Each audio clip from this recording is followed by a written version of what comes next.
Degree करने से पहले एक ख्वाब था, अच्छी जॉब अपॉर्चुनिटीज हमारे लिए और दरवाजे खुल जाएंगे। तो वो तो सब एक ख्वाब था कि ऐसा हो जाएगा। ऐसा तो पॉसिबल ही नहीं है। पाकिस्तान में तो आपके पास पैसा होना चाहिए। बस वहीं से फिर हमने सोचा कि हम भी एक छोटा सा बिजनेस स्टार्ट करें अपना, क्योंकि यहाँ तो जॉब से वैसे ही दिल उठ गया था, क्योंकि हमें पता चल चुका था ये तो अब मिलने वाली नहीं है। वैसे ही गवर्नमेंट की एक चीज़ भी कह लो कि उठा ली कसम कि मुझे अब गवर्नमेंट से 1 रुपया भी नहीं चाहिए। आंखों के सामने ऐसे ऐसे वाकयात हैं कि भाई वो कहते थे अगर आपके पास 15 लाख है तो आपको वापडा की सीट मिल जाएगी, आपके पास 20 लाख है तो आपको वो सीट मिल जाएगी।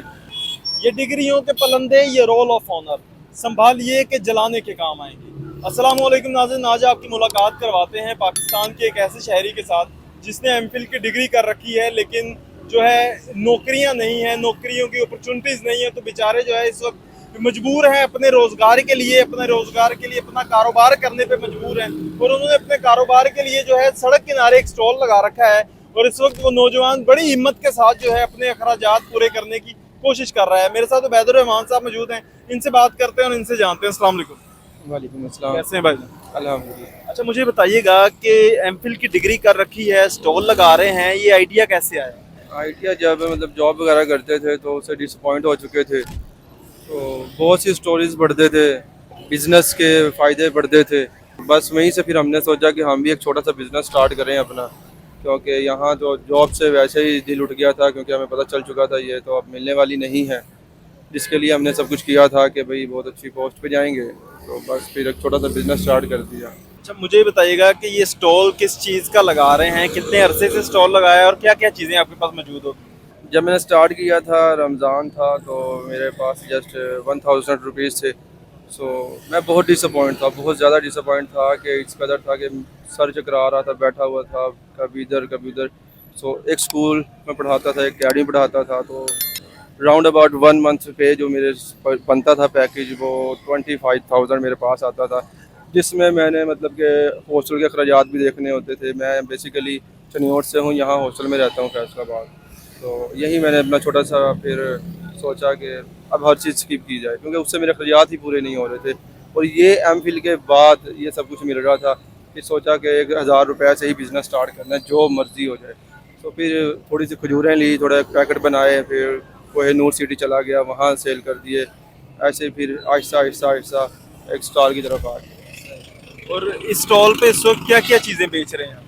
इस स्टॉल पे हमारे पास इंपोर्टेड प्रोडक्ट्स होती हैं, जैसे कि सीजनल प्रोडक्ट्स भी हैं। अगर गर्मी है तो हमारे पास बोतल वगैरह का हमने स्टॉक लिया हुआ है। स्टैनले बोतल होती है, वैक्यूम बोतल, स्पोर्ट बोतल, टेम्परेचर बोतल, इसके साथ परफ्यूम्स होते हैं जो लाट में आ जाता है माल। मुख्तलिफ प्रोडक्ट्स होते हैं लाट में, इंपोर्ट हो के आते हैं। तो ये चीज़ें थी, तो सोचा इसको स्टार्ट किया जाए, क्योंकि ये ऑनलाइन भी नहीं मिलती थी। ऑनलाइन प्रॉपर वेबसाइट होती थी हर एक प्रोडक्ट की, बट लॉट का माल नहीं मिलता था। हमने सोचा चलें इससे कैरी करते हैं। अच्छा, सीएम साहिबा जो हैं वो तो स्टूडेंट्स के लिए बड़े बड़े प्रोग्राम लेकर आ रही हैं, बड़ी बड़ी अपॉर्चुनिटीज लेकर आ रही हैं। तो आपने कोई अपॉर्चुनिटी या कोई प्रोग्राम ट्राई नहीं किया? नहीं, मैंने बस जब 2024 में मैंने एमएस किया था, ठीक है, उसके बाद मुख्तलिफ जॉब्स पर अप्लाई किया था, ठीक है, तो नहीं हुआ मेरा कभी। सो तभी मैं डिसअपॉइंट हो गया। उसके बाद मैंने वैसे ही गवर्नमेंट की एक चीज़ भी कह लो कि उठा ली कसम कि मुझे अब गवर्नमेंट से 1 रुपया भी नहीं चाहिए। जो करना है मुझे अपना करना है, ना मुझे किसी अदारे से, ना किसी प्राइवेट, ना गवर्नमेंट, किसी से कोई उम्मीद नहीं है। अल्लाह पाक ने हाथ पाँव दिए हैं तो मुझे अपना करना है, बस फिर छोड़ दिया। एमफिल की डिग्री किस चीज़ में हासिल की, क्या स्पेशलिस्ट? मैंने बोटानिस्ट मतलब स्पेशलिस्ट हैं, बॉटनी में की थी, जो कि स्टडी होती है प्लांट के रेलिवेंट। बीएस भी मेरा बॉटनी में था और एमएस भी बॉटनी में। अच्छा, मुझे ये बताइएगा कि एमफिल कर लिया, जब डिग्री करने का सोचा था तब क्या सोचा था और आज उसको कितना मुख्तलिफ पाया? डिग्री करने से पहले एक ख्वाब था आंखों में कि शायद जैसे ही डिग्री मिलेगी तो घर जाएंगे, घर वाले खुश हो जाएंगे, इज़्ज़त होगी, वक़ार होगा, हमें एक अच्छी जॉब अपॉर्चुनिटीज़ हमारे लिए और दरवाजे खुल जाएंगे, और हर जगह मांग होगी हमारी कि पढ़े लिखे माशाल्लाह, कोई छोटे मोटे भी नहीं, मास्टर करके आया है लड़का। बट जैसे ही पहुंचते हैं घर तो बिल्कुल सारा उसके ऑपोजिट था। तो मोहल्ले क्या, घर वाले क्या, हर चीज़ मुख्तलिफ दिखी। हर किसी की ज़ुबान पे यही था कि हाँ भाई इसके बाद अब क्या करना है। हमें तो ये था कि शायद नौकरी मिल जाएगी। खैर हम भी खामोश थे, बट जैसे जैसे वक्त गुजरता गया असलियत सामने आती गई कि वो तो सब एक ख्वाब था कि ऐसा हो जाएगा, ऐसा तो पॉसिबल ही नहीं है। पाकिस्तान में तो आपके पास पैसा होना चाहिए। हमारी आंखों के सामने हमने ऐसे ऐसे टेस्ट दिए हैं कि स्पेशल बच्चे उठा के आगे भेज दिए जाते थे कि आप आगे चले जाएं, यहाँ और कोई बैठेंगे। आंखों के सामने उनको खुद करवाया जाता था पेपर।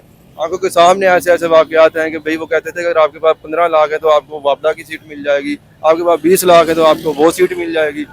ये यहाँ आने के बाद एमफिल करने के बाद भी एक नौजवान को करप्शन पैसे देने की जरूरत है। भाई आप टेस्ट पास कर जाएं, इंटरव्यू पास कर जाएं, लास्ट पे भी आपको ये सुनने को मिलता है कि आपके पास हैं इतने लाख, 5 लाख, 10 लाख। अगर नौकरी छोटी नौकरी होगी उतने कम पैसे, मतलब 5 लाख ऐसे बिकती है। नौकरी करके पैसे आने की बजाय नौकरी करने के लिए पैसे देने पड़ते हैं। ये ऐसे ही कहते हैं भाई एक मरतबा भर दो, अपने बच्चे के लिए भर दो जहाँ आपने सारी जिंदगी की है, एक मरतबा और कर दो, 5-10 लाख भर दो, बच्चा आपका पूरी जिंदगी सेट हो जाएगा। मैं लानत भेजता हूँ ऐसी चीज़ पे कि वो 5-10 लाख हम अपने काम में लगा लेंगे, क्योंकि हमने पिछले पूरी जिंदगी 20-25 लाख तो लग गया होगा। ये तो कम से कम बता रहा हूँ, पूरी जिंदगी भी स्टार्ट से लेकर एंड तक एमफिल किया है, ठीक है। फिर जाके मतलब डिग्री मिलती है, 25 साल 27 साल के बाद एमफिल होता है। उसके बाद बंदा कोई स्किल भी नहीं सीखने के लायक रहता है। मुझे बताइएगा कि बेशुमार लोग ऐसे हैं जिनके पास डिग्रियां हैं लेकिन नौकरियां नहीं हैं। इसके पीछे किसकी गफलत आपको लगती है? इदारों की, एजुकेशन सिस्टम की है या फिर एजुकेशनल इंस्टीट्यूशन की है? एजुकेशन सिस्टम हमारा ठीक नहीं है। उसमें ऐसा होना चाहिए कि जैसे ही बच्चा ये कह लो ग्रेजुएट हुआ है, उनको खबर होनी चाहिए कि इस यूनिवर्सिटी में, इस इदारे में इतने बच्चे पढ़ते हैं और इतने फ्री होने वाले हैं। अब इनकी जिम्मेदारी उनकी बनती है, वो फीस लेते हैं ना, उनको पहले ही चाहिए कि उनको कहीं ना कहीं एडजस्ट किया जाए।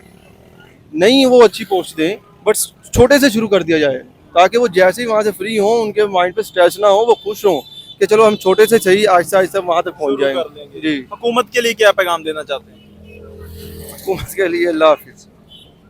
बिल्कुल नाज़रीन, हमारे साथ उबैदुर रहमान साहब मौजूद थे जो कि बड़ी हिम्मत के साथ जो है अपना कारोबार करके जो रोज़गार कमा रहे हैं। हुकूमत से जो है इस वक्त कुछ हद तक मायूस नज़र आते हैं, एजुकेशन सिस्टम से भी शिकायत करते नज़र आते हैं कि 18 साल एजुकेशन हासिल कर ली, MS कर लिया, उसके बाद भी जो है नौजवान के पास नौकरी नहीं है।